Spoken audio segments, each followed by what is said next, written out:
I could stay like this, forever following you.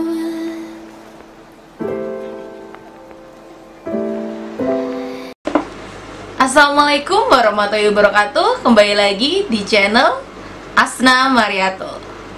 Bersama saya Asna Mariatul Kiptiah akan membahas mengenai part 2 dari materi-materi pedagogik SKB atau seleksi kompetensi bidang tenaga kependidikan dan juga guru.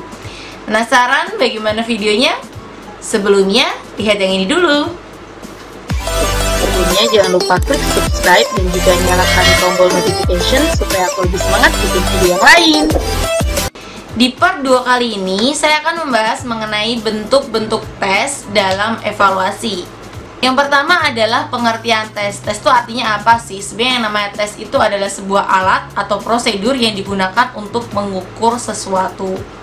Sedangkan tes hasil belajar sendiri adalah sekelompok pertanyaan atau soal-soal yang harus dikerjakan peserta didik dengan tujuan untuk mengetahui kemajuan belajarnya.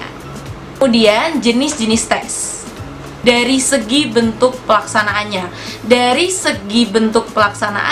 tes terbagi atas 3. Yang pertama adalah tes tertulis atau paper and pencil test. Kemudian yang kedua adalah tes lisan atau oral test. Dan yang ketiga adalah tes perbuatan atau performance. Sekarang saya jelaskan ya satu persatu apa sih yang dimaksud dengan tes tertulis atau pencil and paper test. Namanya saja tes tertulis, berarti peserta didik menyelesaikan soal yang ada pada lembar pertanyaan atau lembar tugas gitu. Kemudian oral test sendiri apa? Berarti tes yang dilakukan dengan cara tatap muka antara guru dan juga peserta didik. Sedangkan tes perbuatan atau performance berarti tes yang mementingkan penampilan dari seorang peserta didik. Tes ini sangat mementingkan pelaksanaan perbuatan dari peserta didik itu sendiri. Kemudian yang kedua adalah dari segi soal dan kemungkinan jawabannya. Tes terbagi atas tes isai dan juga tes objektif. Kalau tes isai itu apa sih? Namanya tes isai itu adalah tes di mana sudah ada soal-soal terstruktur yang peserta didik itu harus membuat sendiri jawabannya atau merangkai sendiri jawabannya. Sedangkan tes objektif itu apa? Tes yang sudah disiapkan alternatif jawabannya sehingga peserta didik tinggal memilih salah satu di antaranya gitu. Nah, kemudian tes objektif ini terbagi atas beberapa macam. Yang pertama adalah tes benar salah atau true and false test. Tes benar salah ini biasanya kita sebagai guru menampilkan pertanyaan, kemudian peserta didik menuliskan B untuk benar atau S untuk salah, gitu aja. Kemudian tes yang kedua namanya adalah pilihan ganda atau multiple choice. Kalau multiple choice ini biasanya sudah disediakan 4 atau 5 pilihan atau alternatif jawaban. Peserta didik tinggal memilih salah satunya. Di sini guru bertugas untuk menyiapkan beberapa alternatif jawaban di mana salah satunya harus mengandung pengecoh gitu. Biasanya beberapa lembaga itu memiliki kaidah selingkung penulisan soal sendiri-sendiri. Misalnya di tempat saya, di kabupaten saya, itu biasanya guru diminta untuk membuat kunci jawabannya dulu. Misalnya ada 20 soal, berarti ada 5 soal untuk A, ada 5 soal untuk B, ada 5 soal untuk C, dan ada soal 5 untuk D. Terus biasanya untuk matematika itu tidak boleh membuat dan jawabannya itu yang begitu berbeda jauh. Jadi harus ada interval tertentu gitu. Misalnya pilihan A 130, pilihan kedua 160, pilihan ketiga 190 dan seterusnya. Jadi itu salah satu hal yang perlu dipersiapkan ketika membuat soal pilihan ganda.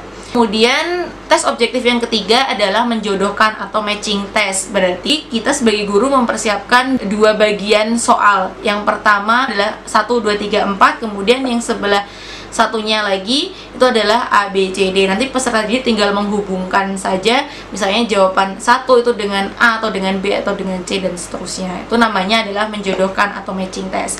Kemudian yang keempat itu adalah tes melengkapi atau complement test. Tes melengkapi itu biasanya disajikan sebuah kalimat di mana kalimat itu nanti akan ada yang dikosongkan. Dikosongkannya dalam bentuk titik-titik sehingga peserta didik diminta untuk melengkapinya. Kemudian yang satu lagi ada lagi namanya tes bentuk isian atau filling test. Jadi biasanya kalau kita tahu bahasa Indonesia ya, di bahasa Indonesia ada yang namanya melengkapi paragraf rumpang gitu. Biasanya ada kalimat, kemudian ada yang dikosongi di tengah, terus kemudian peserta didik diminta untuk mengisi bagian yang hilang itu. Itu namanya adalah bentuk isian. Nah, kemudian biasanya yang dibahas lagi adalah kelebihan dan juga kekurangan baik dari tes IC maupun tes objektif. Biasanya kelebihan dari tes IC menjadi kekurangan dari tes objektif.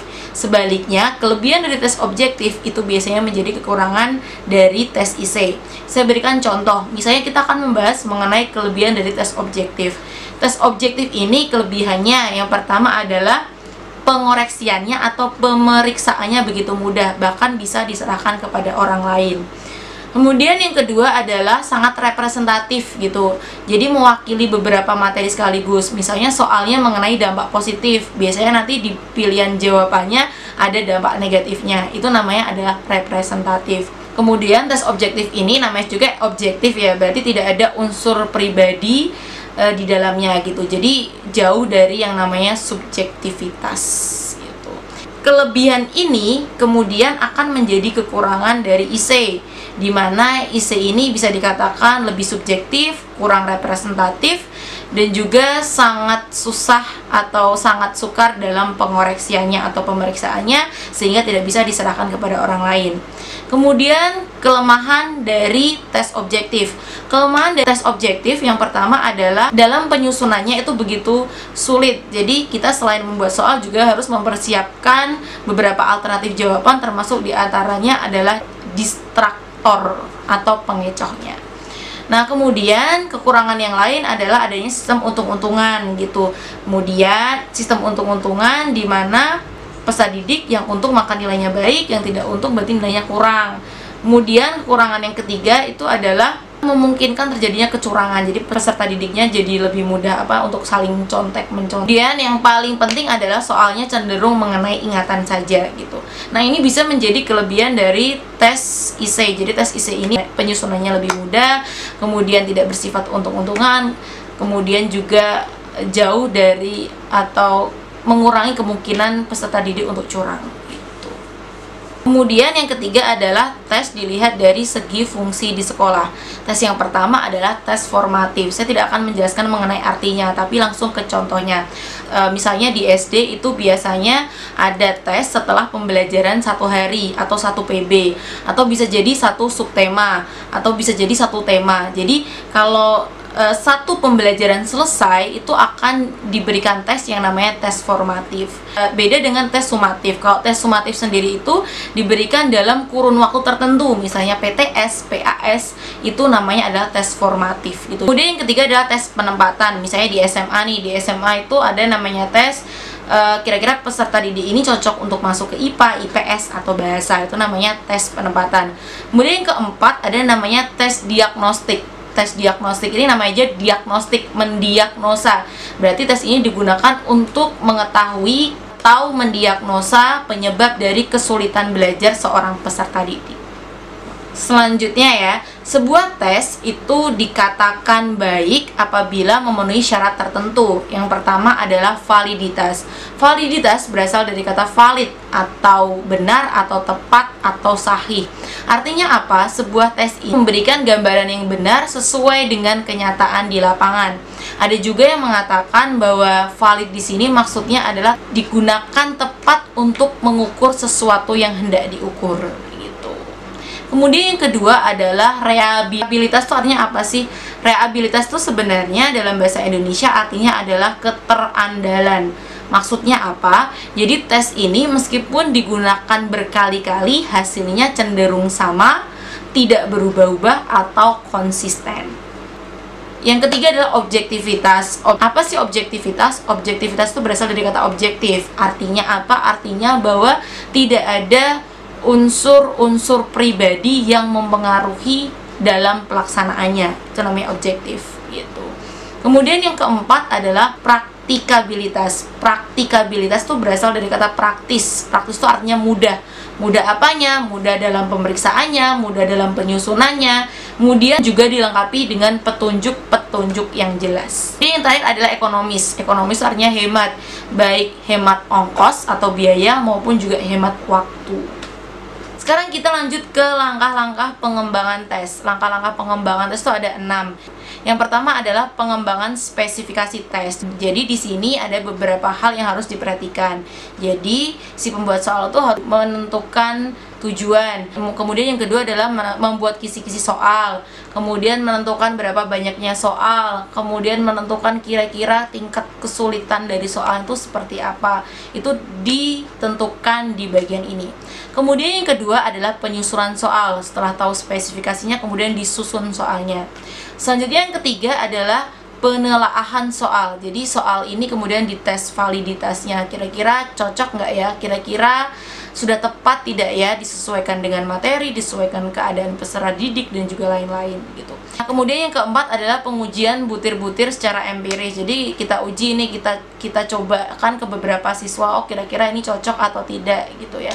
Atau juga bisa dikomunikasikan dengan teman-teman sejawat, kira-kira ini sudah tepat atau tidak ya. Kemudian yang kelima adalah penganalisisan hasil uji coba. Jadi setelah melakukan uji coba, kita lihat, kemudian setelah kita lihat, kita analisis kira-kira kurangnya yang mana gitu. Kalau sudah tahu kurangnya yang mana, kemudian dibetulkan.